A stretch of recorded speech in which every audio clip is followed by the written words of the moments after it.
नमस्कार, स्वागत है आपका इंडिया क्राइम पर। आपके साथ मैं हूं नकुल चतुर्वेदी, आपका अपना खास कार्यक्रम जनाक्रोश लेकर। जनाक्रोश में हम बात करते हैं जनता के मुद्दों की। जनता के आक्रोश को हम सरकार तक पहुंचाते हैं और सरकार फिर उस पर एक्शन लेती है। आज भी बात करेंगे जनाक्रोश में एक ऐसे ही मुद्दे की जो जनता से जुड़ा हुआ है।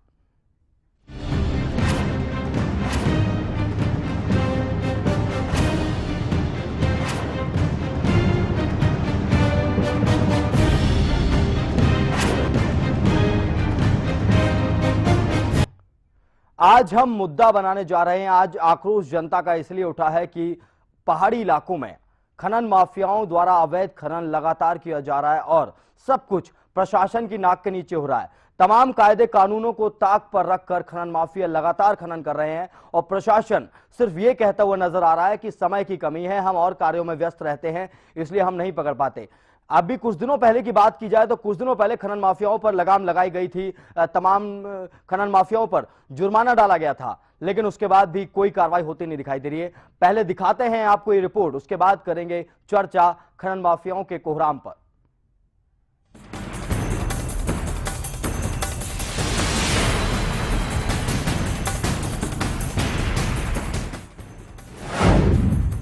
सरकार को चुनौती देते खनन माफिया, खुलेआम खनन करते खनन माफिया, लाखों का चूना लगाते खनन माफिया। कहां हो सरकार, अब तो जागो सरकार। कब तक करोगे माफियाओं पर उपकार। जब सैया भय कोतवाल तो डर काहे का, इस कहावत को सिद्ध करती हैं ये तस्वीरें जो आप इस वक्त टीवी स्क्रीन पर देख रहे हैं।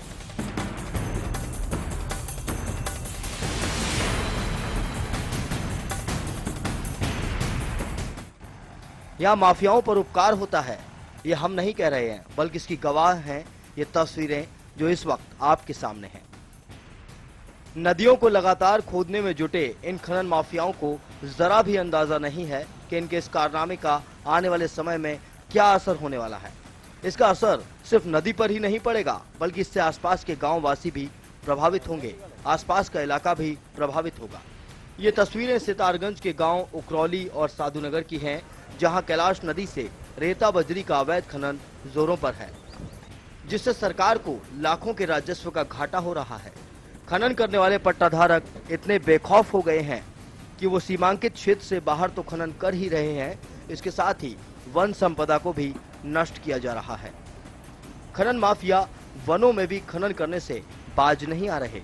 इसे प्रशासन की मिलीभगत ना कहें तो क्या कहें कि खुलेआम बड़े पैमाने पर खनन हो रहा है और कोई अधिकारी इसकी सुध नहीं ले रहा। उकरौली क्षेत्र में खनन जो अवैध खनन जो है वो किया जा रहा है। उस खनन से जो है फैक्ट्रियों का अस्तित्व को खतरा बना पड़ा है कि फैक्ट्रियों के जड़ के आगे से पूरा जो खनन किया जा रहा है उसके लिए पूरा आप बताना चाहेंगे? पूरा बताइए। अवैध खनन होगा जो पूर्ण रूप से गलत है और हम लोग इसका विरोध करते हैं। आपकी टीम के द्वारा उसके ऊपर कोई कार्रवाई चाहेंगे कि जो फैक्ट्रियों के सीधा आगे से जाकर के उकरौली गाँव भी चपेट में आ सकता है? अगर जनता को या किसी आम चीज को उनके हकों से दिक्कत होती है तो हम लोग बिल्कुल उसके खिलाफ हैं। औद्योगिक पार्क से सटी कैलाश नदी से हर साल रेता बजरी का खनन किया जाता है। यहाँ खनन के लिए नियम कानून भी बनाए गए हैं, लेकिन कोई नियमों को माने ये कैसे हो सकता है। बीजेपी की माने तो यहाँ तो माफियाओं की सरकार चल रही है।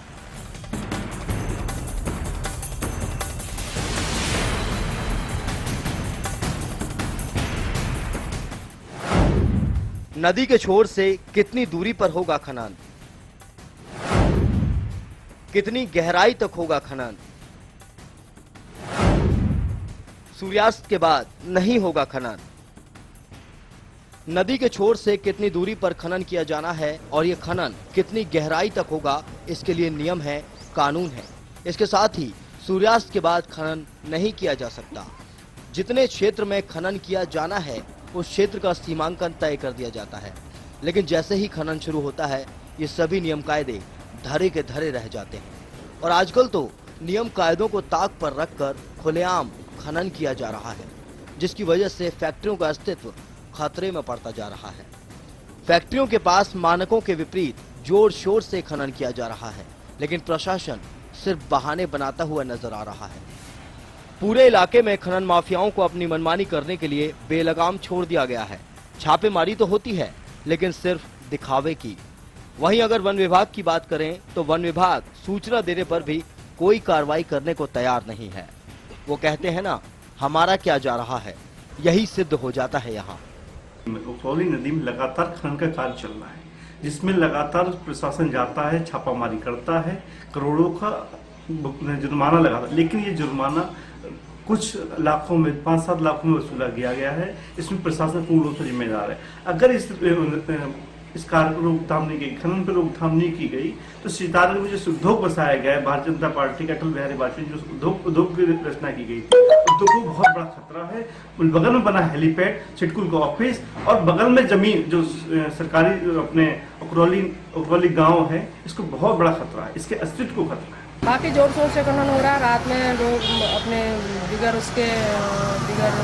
रॉयल्टी के दिगर उसके लोग रात में खनन कर रहे हैं और उसमें आने वाले समय में लोगों को इसका भारी खामियाजा भुगतना पड़ेगा। इसके लिए सरकार को अभी से चेतावनी से रहना चाहिए और किसी को भी इसमें फैक्ट्री को, सबसे ज़्यादा फैक्ट्री को और काश्तकारों को बहुत नुकसान है इसमें आने वाले समय, क्योंकि नदियाँ गहरी हो जाएंगी तो नदी का जो प्रभाव है वो गाँव की तरफ पड़ेगा इसमें। वहीं कुछ पट्टाधारकों द्वारा अवैध रूप से खनन सामग्री के ढेर देखे जा सकते हैं।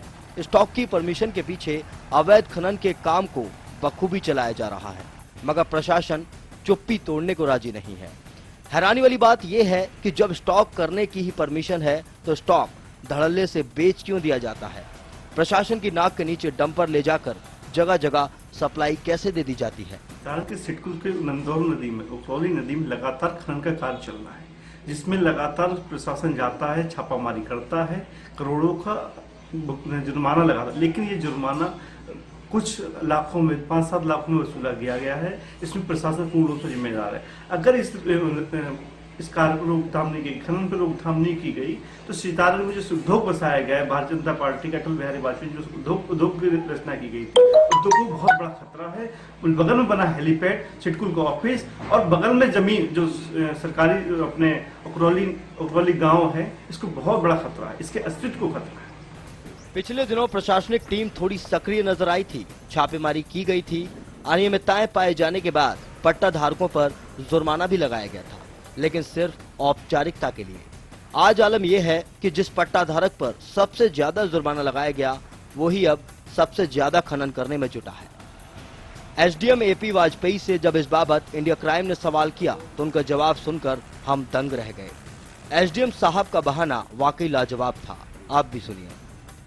के साथ एक संयुक्त इसमें निरीक्षण किया गया था और उसमें लगभग 1 करोड़ के आसपास हमने जुर्माना इसमें रिकमेंड किया था और उसमें सुनवाई भी हो रही है। अभी कुछ पट्टाधारक यहाँ पर जिन्होंने अपना काम बंद किया है, लेकिन उसके बाद भी कई पट्टे यहाँ पे चल रहे हैं, जैसी शिकायतें आ रही हैं। उसमें अभी आरटीओ से भी मेरी बात हुई है अवैध जो ओवरलोडिंग के संदर्भ में, और पुलिस को भी हम निर्देश कर रहे हैं अपने स्तर से भी इसमें जाँच करेंगे। ये वो अधिकारी हैं जिन्हें जनता की सेवा और सरकार की कार्यप्रणाली को बेहतर बनाने के लिए रखा गया है, लेकिन इनके बहाने सुनकर समझ आ गया कि ये अपने फर्ज के लिए कितने अडिग हैं। करोड़ों का जुर्माना लगाने के बाद भी उसकी वसूली नहीं हो रही है। माफियाओं के हौसले दिन ब दिन बुलंद होते जा रहे हैं।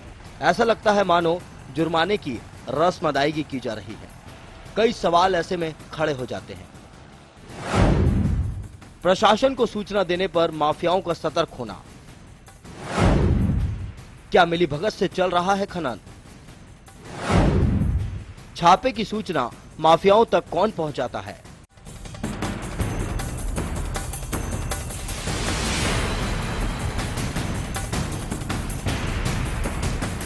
आखिर ऐसा कौन सा यंत्र होता है इन माफियाओं के पास कि इन्हें पता चल जाता है कि अब प्रशासन का छापा लगने वाला है? प्रशासन और खनन माफियाओं के इस रहस्य को अभी तक कोई नहीं जान पाया है कि आखिर यहाँ पर नारद कौन है। इंडिया क्राइम का सवाल सरकार से भी है और प्रशासन से भी कि आखिर कब तक यूं ही प्रदेश का खजाना, प्रदेश की संपदा माफियाओं की जेब भरता रहेगा? आखिर कब तक? अब देखना ये बाकी है कि प्रशासन खनन माफियाओं पर आगे क्या कार्रवाई करता है, या यूं ही सरकारी खजाने की लूट खसोट लगातार होती रहेगी। और अगर यही होता रहा तो हम तो यही कहेंगे, जब सैया भय कोतवाल तो डर काहे का। Special desk, India prime.